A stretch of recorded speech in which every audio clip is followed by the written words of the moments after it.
Je m'appelle Isabella.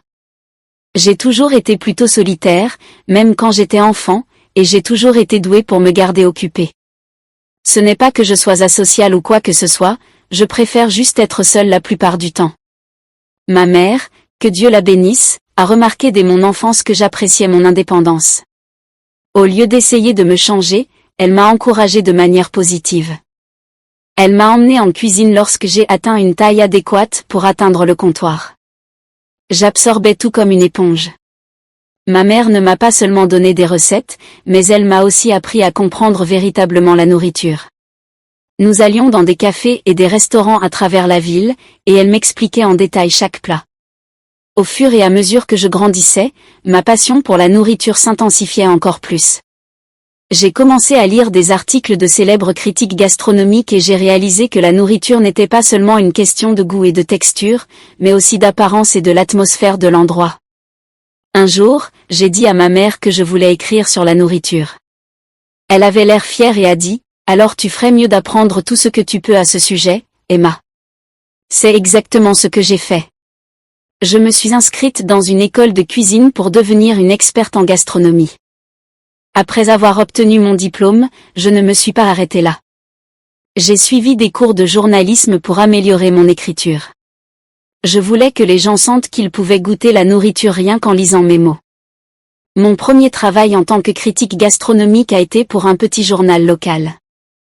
J'ai écrit sur un restaurant américain, décrivant comment la pâte faite maison fondait dans ma bouche et comment l'odeur d'ail et de basilic me faisait sentir comme si j'étais dans une cuisine en Toscane. À ma grande surprise, les gens ont adoré. Mon éditeur m'a appelé le lendemain et a dit « Fille, tu as un don. Continue comme ça et tu iras loin. » C'est à ce moment-là que j'ai su que j'avais trouvé ma vocation. J'ai travaillé pour différents journaux et magazines, gagnant la réputation de faire des critiques honnêtes et divertissantes. Le grand tournant est survenu lorsque j'ai commencé mes propres pages sur les réseaux sociaux. Tout à coup, je n'écrivais plus seulement pour des magazines, mais je me connectais avec des amoureux de la gastronomie du monde entier. Mes abonnés ont augmenté, et ils étaient toujours impatients de connaître mon avis sur les dernières tendances gastronomiques et les restaurants cachés. Une nuit, j'étais dans un nouveau restaurant farm to table appelé The Rustic Spoon, assise à une table confortable et prenant des notes pour ma critique. Alors que j'écrivais sur l'ambiance, j'ai remarqué un couple plus âgé à la table voisine qui me regardait. La femme chuchotait à son mari et me dévisageait. J'ai souri poliment, habituée à être reconnue, et je suis retournée à mon bloc-notes. Soudain, j'ai entendu sa voix, chaleureuse et enthousiaste. « Excusez-moi, vous êtes Isabella sûrement, n'est-ce pas? La critique gastronomique ?» J'ai hoché la tête et dit « C'est moi, enchantée de vous rencontrer. » « Ah, je suis une grande fan, a-t-elle dit, excitée. Je suis tous vos posts. Vous, aimeriez-vous vous joindre à nous pour le dîner? J'ai hésité. Normalement, j'aime manger seule quand je travaille, mais leur enthousiasme sincère m'a fait reconsidérer. Alors, je me suis jointe à leur table. La femme s'est présentée sous le nom de Janet, son mari comme Larry, puis elle a désigné un jeune homme que j'avais déjà remarqué auparavant. « Et voici notre fils, Scott » a-t-elle ajouté. Scott a levé les yeux de son téléphone et a souri. « Salut » a-t-il dit avec un large sourire. « Enchanté de vous rencontrer. » Nous avons rapidement engagé une conversation agréable. Janet et Larry étaient impatients d'entendre parler de mes voyages récents, tandis que Scott interrompait la conversation avec des commentaires drôles qui me faisaient rire, même sans le vouloir. Au fur et à mesure que la nuit avançait, je me suis surprise à apprécier leur compagnie plus que je ne l'avais prévu. Scott, en particulier, était très facile à discuter. Nous avons découvert que nous aimions tous les deux les films indépendants et les jeux de mots absurdes. Quand il fut temps de partir, Scott avait l'air un peu incertain et a demandé « est-ce que je peux avoir votre numéro? Vous savez, au cas où j'aurais besoin de recommandations de restaurants ou quelque chose comme ça. » J'ai ressenti un léger frisson dans le ventre qui n'avait rien à voir avec la nourriture. Bien sûr, ai-je répondu, pour les recommandations de restaurants. Nous avons commencé à échanger des messages le soir même. Au début, c'était juste à propos de nourriture et de restaurants, mais bientôt nous parlions de tout.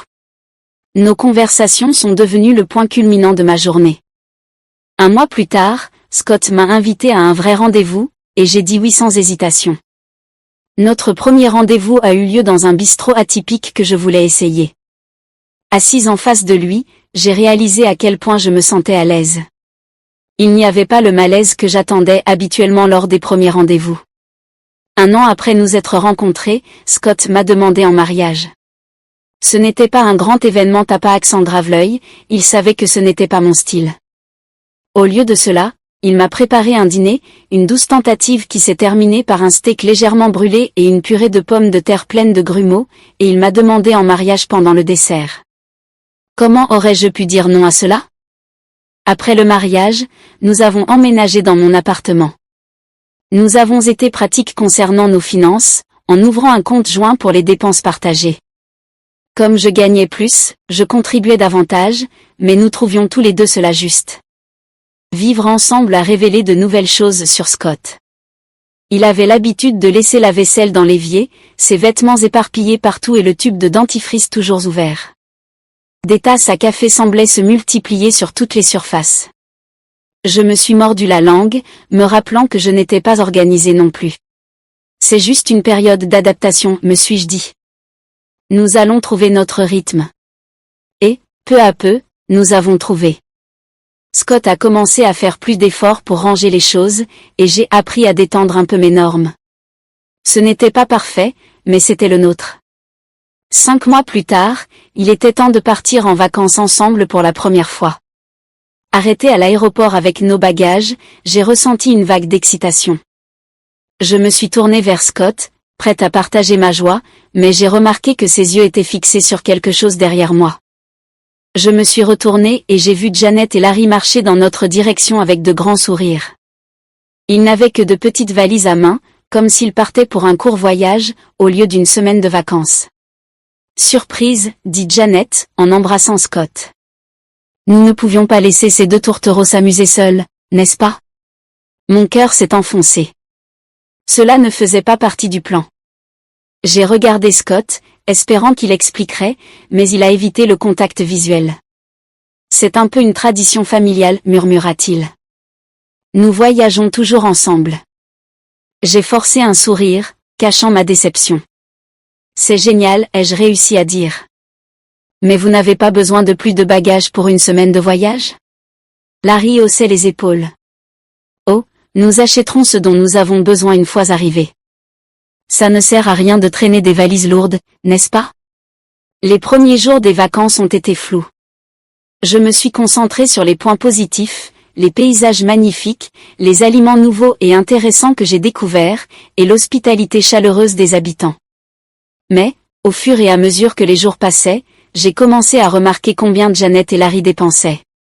Ils faisaient leurs courses comme s'il n'y avait pas de lendemain, mangeaient dans les restaurants les plus chers et ne semblaient jamais se soucier de l'addition. Une nuit, alors que nous étions assis dans un autre restaurant cher, je n'ai plus pu contenir ma curiosité. Je me suis penchée vers Scott et chuchoté, « Comment tes parents font-ils pour payer tout ça? Ils ne sont pas à la retraite ?» Scott avait l'air mal à l'aise, se tortillant sur sa chaise. Ils, sont bons avec l'argent, murmura-t-il, soudain très intéressé par le menu. Je voulais poser d'autres questions, mais à ce moment-là, Janet a commencé à raconter une histoire sur son club de bridge, mettant fin à notre conversation. Quand les vacances ont pris fin, je me suis retrouvée impatiente de rentrer chez moi. Le lendemain de notre retour, j'ai décidé de vérifier notre compte joint, curieuse de voir combien nous avions dépensé. Quand je suis entrée dans le système, mes yeux se sont écarquillés de choc. Le solde était bien plus bas que ce à quoi je m'attendais, alarmant. « Scott, peux-tu venir ici une minute ?» ai-je appelé, la voix tendue. J'ai tourné l'écran vers lui. « Peux-tu m'expliquer ça ?»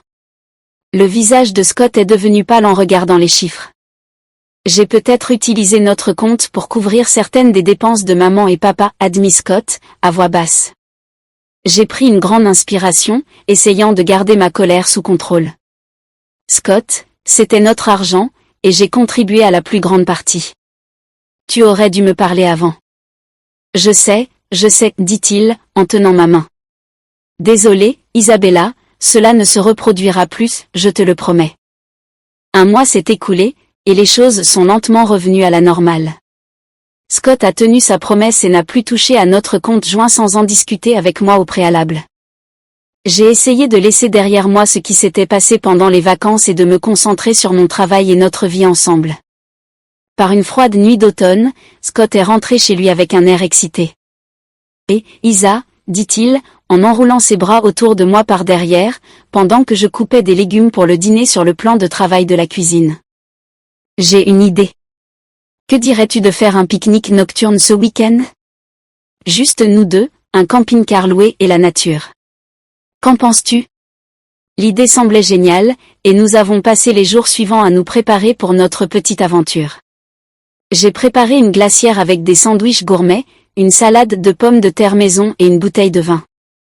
Scott s'est occupé de louer un petit camping-car et de planifier notre itinéraire. Nous sommes arrivés au camping dans l'après-midi. L'endroit était magnifique, entouré de hauts pins et d'un lac cristallin. Scott a garé le camping-car à notre emplacement, et nous sommes sortis pour profiter de l'air frais. C'est alors que j'ai vu une voiture familiale se garer à nos côtés. Janet et Larry sont sortis de la voiture, agitant les bras avec enthousiasme. « Surprise !» a crié Janet. « Nous avons pensé que ce serait amusant de nous joindre à vous pour cette petite escapade. » Je me suis tournée vers Scott, espérant voir le même choc que je ressentais sur son visage, mais au lieu de cela, il avait l'air gêné, évitant mon regard. « Scott, ai-je dit, d'une voix calme mais ferme. Tu leur as parlé de notre voyage ?» Avant que Scott puisse répondre, Janet s'est approchée et m'a serré dans ses bras. « N'est-ce pas excitant? Un voyage de camping en famille. » J'ai forcé un sourire, mais je n'ai pas pu m'empêcher de remarquer qu'ils étaient arrivés sans provisions, sans tente, sans nourriture, pas même un change de vêtements. Au fur et à mesure que la nuit avançait, il est devenu évident que notre escapade romantique s'était transformée en un événement familial. Janet et Larry prenaient en main la conversation, nous racontant des histoires de leur précédent voyage en camping. Ils se sont également servis de notre nourriture et de notre vin, ne laissant presque rien pour Scott et moi. Quand il a été temps de dormir, un autre problème est survenu. Notre petit camping-car n'avait pas de place pour 5 personnes, et Scott s'est tourné vers sa mère et a dit « Vous et papa pouvez garder la chambre. Nancy et moi allons trouver un moyen de dormir dans la voiture. » Alors, au lieu de profiter d'une nuit confortable ensemble dans le camping-car, je me suis retrouvée mal à l'aise repliée sur le siège arrière de notre voiture, pendant que Scott ronflait doucement sur le siège avant. Le lendemain matin, avec les yeux embrumés et me sentant raide à cause de la position inconfortable dans laquelle nous avions dormi, j'ai suggéré à Scott de raccourcir le voyage. Le chemin du retour a été tendu, rempli de conversations superficielles et de longs moments de silence. Dès que nous sommes rentrés dans notre appartement, les parents de Scott se sont chaleureusement dit au revoir, complètement inconscients de la tension que leur présence avait causée.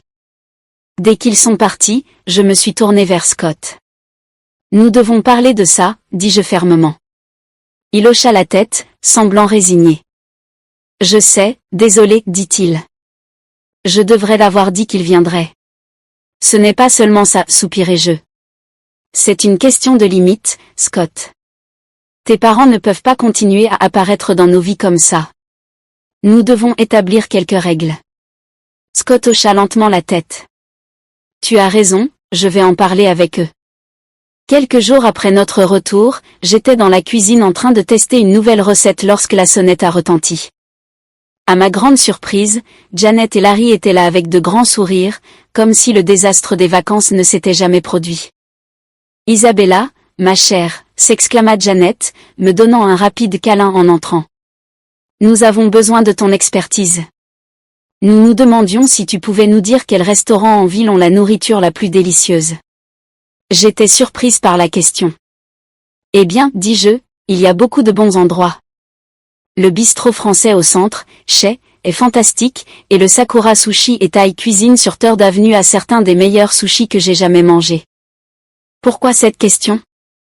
Les yeux de Janet s'illuminèrent d'enthousiasme.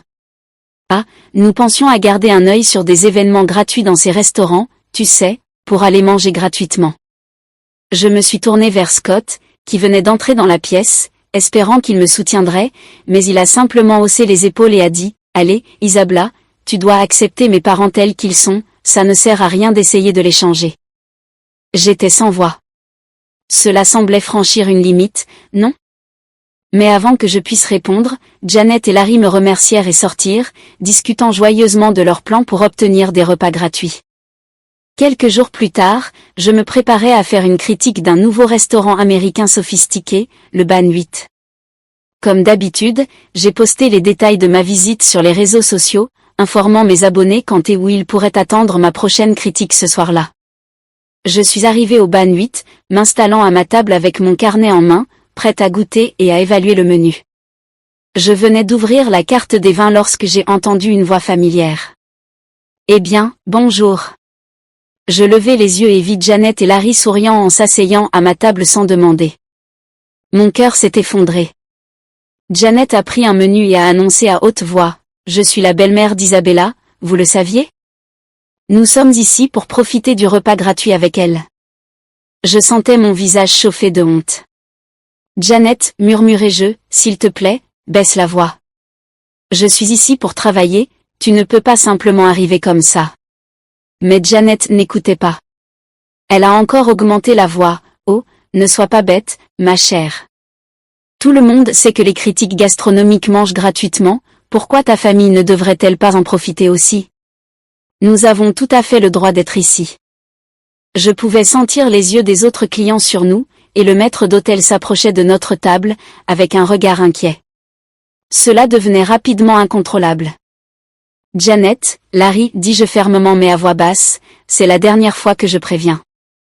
Si vous ne partez pas maintenant, je n'aurai d'autre choix que d'appeler la sécurité. Vous interrompez mon travail et provoquez une scène. » Le visage de Janet se tordit de colère. Elle se leva rapidement, traînant la chaise sur le sol. « C'est ainsi que tu traites la famille, Isabella, cria-t-elle. En prenant son sac, elle se tourna vers moi une dernière fois, sa voix pleine de déception. « Tu sais, je pense que j'ai commis une grande erreur. C'est moi qui ai dit à Scott de se marier avec toi. Je suivais ta page sur Facebook et je pensais, c'est une fille qui pourrait nous aider à profiter des bonnes choses de la vie. Je pensais que tu nous emmènerais dans des restaurants chics gratuitement, peut-être même que tu nous aiderais un peu. Mais je me suis trompée. Si c'est ainsi que tu traites la famille, eh bien, nous ne sommes plus intéressés à faire partie de ta vie. » Sur ce, Janet quitta le restaurant furieuse, suivie de près par Larry. Le silence qui s'ensuivit fut assourdissant. Mes mains tremblaient alors que je prenais mon téléphone et composais le numéro de Scott. Il décrocha à la 3e sonnerie. « Scott, dis-je, ma voix à peine un murmure, est-ce vrai? Ta mère t'a vraiment encouragé à m'épouser parce qu'elle pensait que je vous soutiendrais? » Il y eut une longue pause de l'autre côté du fil. Enfin, Scott soupira. « Oui, admit-il. Maman a vu ton succès et a pensé, eh bien, tu sais comment elle est. Elle a insisté pour que tu sois parfaite pour moi, pour nous. » C'était comme si le sol avait disparu sous mes pieds. Je raccrochai et me tournai vers le maître d'hôtel, qui se tenait à proximité. « Je suis désolé pour le dérangement, dis-je. Je ne pourrai pas terminer mon évaluation ce soir. Veuillez présenter mes excuses au chef. » Alors que je rassemblais mes affaires, je repris mon téléphone et tapai rapidement un message à mes abonnés, expliquant qu'en raison d'événements inattendus, mon évaluation du Bardi Santé serait reportée. Le trajet de retour chez moi fut flou, mon esprit courant pour essayer de comprendre tout ce qui venait de se passer. Lorsque j'entrai dans l'appartement, Scott m'attendait, le visage plein d'inquiétude. « Isabella, commença-t-il, mais je levai la main pour l'arrêter. « Pourquoi ne m'as-tu pas dit ?» demandai-je doucement. « Étais-je juste un moyen pour ta famille d'obtenir ce qu'elle voulait ?» Le visage de Scott se décomposa et il prit ma main. Cette fois, je ne la retirai pas. « Non, Isabella, non. » Eh bien, oui, ça a commencé avec l'idée de ma mère, mais je suis tombé amoureux de toi, pas pour ton travail, ni pour tes connexions, mais juste pour toi. Je m'enfonçai dans le canapé, me sentant soudainement épuisé. Scott s'assit à mes côtés, les yeux pleins d'espoir. « Je sais que j'ai commis des erreurs, dit-il calmement. J'aurais dû établir des limites avec mes parents il y a longtemps. Mais, Isabella, je t'aime. Je veux réparer cela. Pouvons-nous essayer de résoudre ce problème ? » Je le regardais vraiment. Malgré tout, je savais que je l'aimais encore. Alors que nous étions assis là sur le canapé, nos mains entrelacées, je ressentis une petite lueur d'espoir. Peut-être, juste peut-être, pourrions-nous surmonter cela et en sortir plus fort. Les mois suivants passèrent paisiblement. Scott travailla pour établir des limites avec ses parents, et je me consacrai à mon travail, essayant de reconstruire la confiance dans notre relation. Puis, le moment que j'attendais depuis des années arriva enfin, mon livre de recettes fut publié. Il eut plus de succès que je n'aurais jamais osé l'espérer, des journaux et des magazines réputés le louèrent et il devint rapidement un best-seller chez tous les grands détaillants en ligne. Une nuit, alors que je scrollais à travers une autre critique élogieuse, Scott rentra chez lui avec une surprise. « Célébrons ton succès, dit-il, ses yeux brillants d'excitation. J'ai prévu un voyage dans cette charmante ville que tu as toujours voulu visiter. Il y a tout ce que tu aimes, d'excellents restaurants, des sites historiques, une belle nature, et j'ai réservé une chambre dans ce boutique-hôtel que tu as repéré. » Je marquai une pause un instant et posai la question qui me trottait dans la tête. « C'est juste nous deux, n'est-ce pas? Tes parents ne vont pas venir? » Scott me regarda droit dans les yeux. « Je te promets, Isabella, ce n'est que nous. Pas de parents, pas de surprise. » Le jour de notre voyage arriva et nous nous dirigeâmes vers la gare, les valises à la main, remplis d'espoir quant à ce qui nous attendait. Mon cœur sombra. Là, ils étaient, Janet et Larry agitant les mains avec enthousiasme. Je me tournai vers Scott, espérant que ce n'était qu'une mauvaise coïncidence, mais l'expression coupable sur son visage me dit tout. « Je suis désolé, murmura-t-il, évitant mon regard. Je n'ai pas pu les éviter. Ma mère a découvert le voyage. » À ce moment-là, quelque chose en moi se brisa. Toutes les promesses, tous les efforts des derniers mois ne signifiaient rien. Mais je forçai un sourire alors que Janet et Larry s'approchaient. Je remarquai qu'ils n'avaient qu'un petit sac entre eux, pas de valise. « Où est votre bagage ?» demandai-je, sachant déjà la réponse. Janet agita la main d'un air désinvolte. « Oh, ne t'inquiète pas, ma chère. Tu vas tout gérer, n'est-ce pas? Après tout, nous célébrons ton succès. » Lorsque l'annonce pour l'embarquement retentit dans les haut-parleurs, nous nous dirigeâmes vers le train. Dès que tout le monde fut assis, je me levai. « Je vais aux toilettes avant de partir, » dis-je en prenant mon sac contenant mon téléphone et mes documents. Je descendis du train, sentant l'air frais de la plateforme sur mon visage. Je restai là à regarder les portes du train se fermer, tandis que le sifflement retentissait et qu'il commençait à s'éloigner lentement de la gare. Mon téléphone vibra dans mon sac, me tirant de mes pensées. Le nom de Scott apparut sur l'écran. Je pris une profonde inspiration et décrochai. « Isabella, où es-tu? » La voix paniquée de Scott retentit.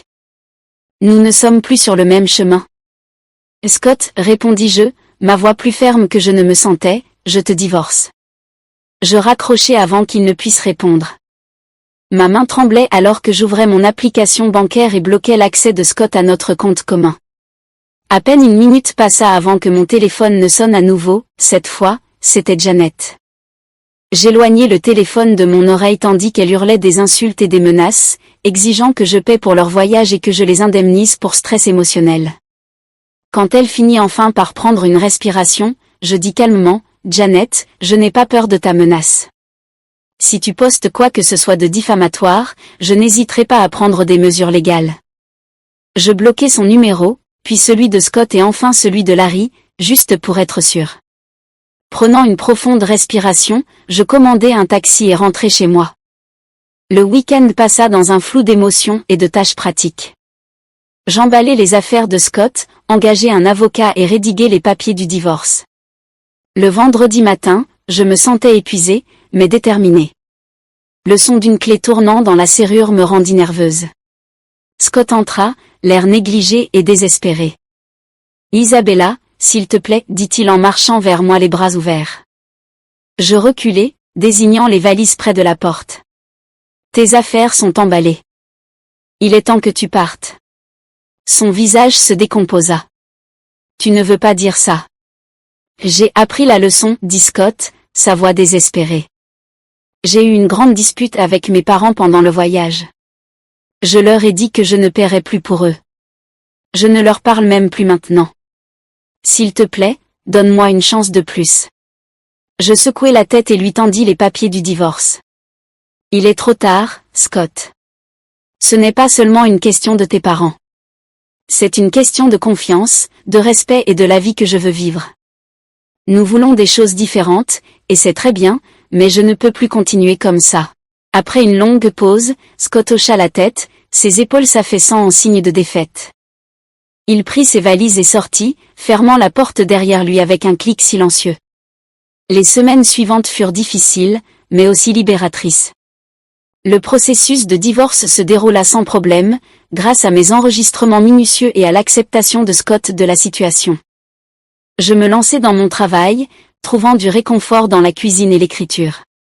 À mesure que les choses se calmaient, je me retrouvais seule à nouveau, mais ce n'était pas la solitude que je redoutais autrefois.